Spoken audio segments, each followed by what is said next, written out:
क्या आपका बच्चा बार बार गले में दर्द, बुखार और निगलने में परेशानी महसूस करता है? क्या उसे हाल में टॉन्सिलाइटिस के लक्षण दिखाई दिए हैं? आज मैं आपको राजन की कहानी सुनाऊंगा जो 8 साल का बच्चा है और पिछले कुछ महीनों से लगातार गले में सूजन और बुखार का सामना कर रहा है। यह सिर्फ एक साधारण गले का संक्रमण नहीं था, यह टॉन्सिलाइटिस था और इसके साथ कई जटिलताएं यानी कॉम्प्लिकेशंस उसके जीवन को मुश्किल बना रहे थे। इस वीडियो में मैं आपको टॉन्सिलाइटिस और उसकी जटिलताओं के बारे में बताऊंगा, साथ ही कैसे सही समय पर इलाज से इस गंभीर परिणामों से हम बच सकते हैं उसके बारे में विस्तार से समझाऊंगा। राजन के माता पिता जब राजन को मेरे पास लेके आए तो उन्होंने कहा कि कुछ दिनों से राजन का गला बहुत खराब रहता है, बुखार भी नहीं जा रहा है, वह खा पी नहीं रहा है, गले में सूजन हो रही है और बोलने में भी काफी परेशानी हो रही है। अब ये राजन के कुछ सामान्य लक्षण थे जो थे गले में दर्द और सूजन, बुखार 103 डिग्री फ़ारेनहाइट तक, निगलने में परेशानी और एक मतली सी रहना, गले में सफेद धब्बे होते थे। राजन के लक्षण देखकर मैंने टॉन्सिलाइटिस का संदेह जताया और उसे कुछ टेस्ट कराए, जिसमें नंबर 1 टेस्ट था throat swab culture and sensitivity test. इस टेस्ट से राजन के गले से बैक्टीरिया और वायरस का प्रकार पहचाना जाता है।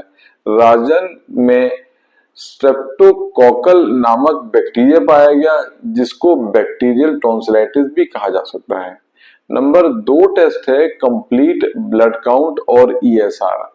बुखार और सूजन के कारण रक्त में परिवर्तन को पता करने के लिए यह टेस्ट किया जाता है। इसमें लिम्फोसिटिक काउंट जो था उसमें काफी वृद्धि थी, जो संक्रमण का और इन्फेक्शन का एक इंफॉर्मेशन दिखाता है। राजन के माता पिता को यह बताया गया कि अगर टॉन्सिलाइटिस को समय पर इलाज ना मिले तो और भी कई कॉम्प्लिकेशंस हो सकते हैं। टॉन्सिलाइटिस के इलाज में कई ट्रीटमेंट ऑप्शंस होते हैं, जिसमें जो पहला ट्रीटमेंट ऑप्शन है वह है एंटीबायोटिक्स या एंटीबायोटिक दवाइयां। टॉन्सिलाइटिस के लिए एंटीबायोटिक से इलाज शुरू किया जाता है, जो कि जनरली बैक्टीरियल इन्फेक्शन काफी कॉमन होता है। राजन को एंटीबायोटिक दिया गया ताकि बैक्टीरिया खत्म किया जा सके। नंबर 2 है दर्द निवारक दवाइयां और बुखार की दवाइयां। गले में दर्द और बुखार को कम करने के लिए पैरासिटामोल और आइबुप्रोफेन नामक दवाई दी गई। नंबर 3 है सर्जिकल ऑप्शन, जिसे हम टॉन्सिलेक्टमी या एडिनोटॉन्सिलेक्टमी भी कहते हैं। अगर टॉन्सिलाइटिस बार बार हो रहा हो और बैक्टीरियल इन्फेक्शन ठीक ना हो रहा हो तो टॉन्सिलेक्टमी की सलाह दी जाती है, जो टॉन्सिलेक्टमी का ऑपरेशन होता है। राजन को यह ऑपरेशन के लिए नहीं लिया गया क्योंकि सही समय पर इलाज करने से उसकी सेहत में सुधार हुआ। राजन को इलाज करने के कुछ ही दिनों बाद सुधार महसूस हुआ और वह आराम से खाने पीने लगा।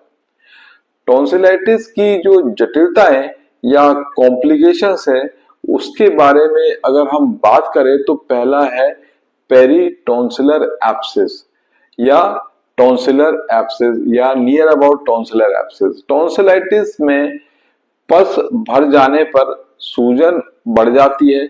अगर आप जल्दी इलाज ना करें तो यह स्थिति बिगड़ सकती है। राजन के केस में एब्सेस का खतरा कम था क्योंकि इलाज जल्दी शुरू कर दिया था। नंबर 2 है गले की स्वेलिंग और सांस रिलेटेड या रेस्पिरेटरी रिलेटेड डिजीजेस। गले में सूजन के कारण सांस लेने में कठिनाई हो सकती है। यह समस्या तब बढ़ जाती है जब टॉन्सिल्स अधिक साइज में बड़े हों। नंबर 3 है सिस्टमिक इन्फेक्शन या सेप्सिस या सेप्टिसीमिया। इन्फेक्शन से शरीर के अन्य हिस्सों में फैल जाता है। अगर बैक्टीरिया ब्लड में प्रवेश कर जाए तो यह सेप्सिस हो सकता है, जो जानलेवा बन सकता है। नंबर 4 है हृदय संबंधी समस्याएं, जिसको हम रूमेटिक फीवर भी कहते हैं। लंबे समय तक बैक्टीरियल टॉन्सिलाइटिस या अनट्रीटेड बैक्टीरियल टॉन्सिलाइटिस से रूमेटिक बुखार हो सकता है, जो हृदय और जोड़ों को प्रभावित करता है। यदि टॉन्सिलाइटिस को समय पर इलाज ना मिले तो यह गंभीर जटिलताओं का कारण बन सकता है। अब मैं आपको बताता हूं कि किस प्रकार से आप टॉन्सिलाइटिस से जुड़ी जटिलताओं से बच सकते हैं। अगर गले में दर्द और बुखार महसूस हो तो तुरंत डॉक्टर से सलाह लें। एंटीबायोटिक का पूरा कोर्स लें ताकि बैक्टीरियल संक्रमण खत्म हो सके। अगर बार बार गले में सूजन हो तो टॉन्सिल को हटाने पर विचार करें। संतुलित आहार और स्वच्छता बनाए रखें ताकि संक्रमण से बचें।